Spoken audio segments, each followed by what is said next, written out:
திருமண பொருத்தம் பார்க்குறது எப்படி?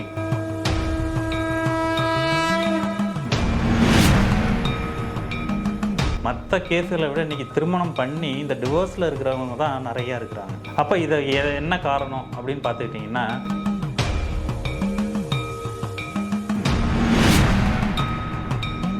வரன் வருது. அப்போ ஒரு பையனோட பொண்ணோட ஜாதகத்தை நம்ம நிறைய பேர் இப்போ என்னென்னா நெட்டில் போட்டு நட்சத்திர பொருத்தம் பார்ப்பாங்க. பட் நட்சத்திர பொருத்தம் மட்டும் பார்க்கக்கூடாது.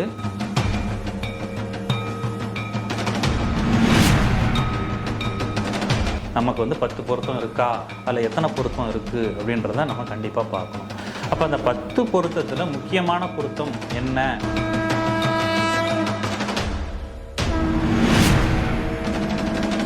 இந்த 5 பொருத்தம் கம்பல்சரி இருந்துச்சுன்னா நீங்கள் தாராளமாக கல்யாணம் பண்ணலாம்.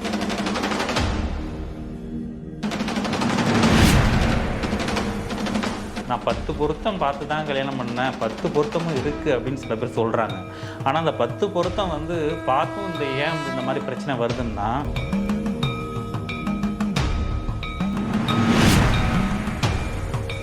ஆதேஷ் ஆன்மீக நேயர்கள் அனைவருக்கும் வணக்கம். இப்போ இன்றைக்கி நம்ம பார்க்க போகிற விஷயம் திருமண பொருத்தம் அப்படின்றத பார்க்க போகிறோம். இப்போ நிறைய பேர் பார்த்திங்கன்னா ஒரு வாழ்க்கையில் ஒரு ஒரு சுப நிகழ்ச்சி அப்படின்னு எடுத்துக்கிட்டிங்கன்னா இந்த திருமணம். அப்போ இந்த திருமணம் ஒரு வாழ்க்கையில் ஒரு மனிதனுக்கு ஒரு டேர்னிங் பாயிண்ட். அப்போ ஒரு 2 குடும்பங்கள் ஒரு ஒன்றாக இணையக்கூடிய ஒரு விஷயங்க.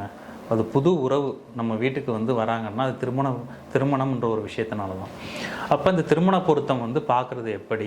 இப்போ இப்போ உள்ள காலகட்டங்களில் நிறைய திருமணங்கள் நடக்குது. ஆனால் பார்த்திங்கன்னா டிவோர்ஸ் வரைக்கும் போய் கோர்ட்டில் நிற்கிது. நிறைய கேஸ் இன்றைக்கி பார்க்க முடியாத, அதாவது மற்ற கேஸுகளை விட இன்றைக்கி திருமணம் பண்ணி இந்த டிவோர்ஸில் இருக்கிறவங்க தான் நிறையா இருக்கிறாங்க.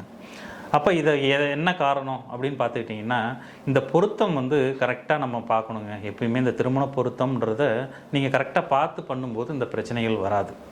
ஸோ சில பேருக்கு இந்த காம்ப்ரமைஸ் பண்ணி நம்ம ஒரு விஷயங்களை பண்ணும்போது அந்த இடத்துல பிரச்சனை கொடுத்துருது. அப்போ மன முறிவை ஏற்படுத்துறது கணவன் மனைவிக்குள்ளே.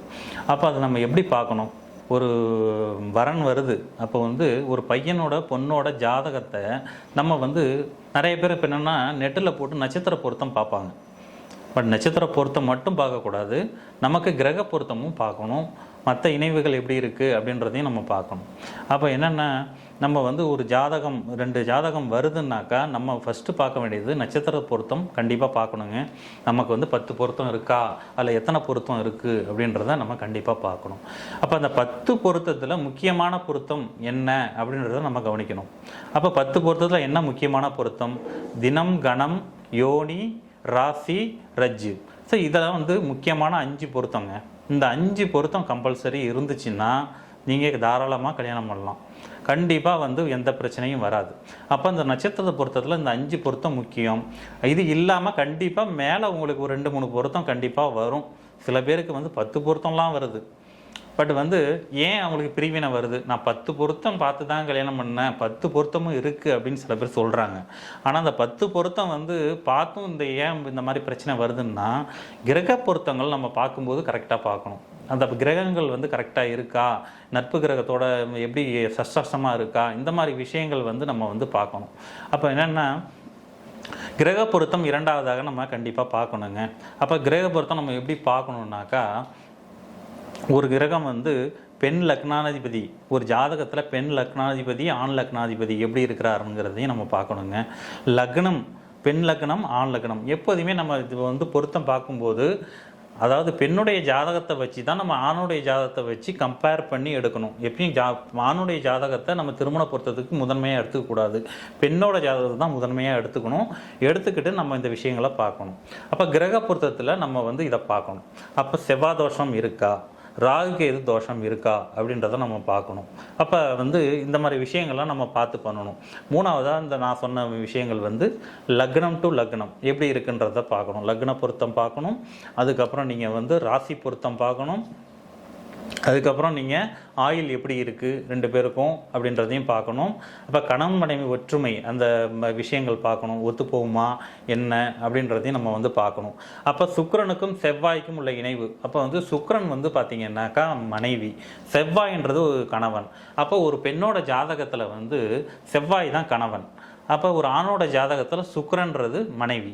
அப்போ சுக்கிரன் செவ்வாய் ஜாதகத்தில் கிரக பொருத்தம் எப்படி இருக்குது அப்படின்றதையும் பார்க்கணும். அப்போ செவ்வாய்க்கு செவ்வாய் அப்படின்றதையும் பொருத்தம் பார்க்கணும்.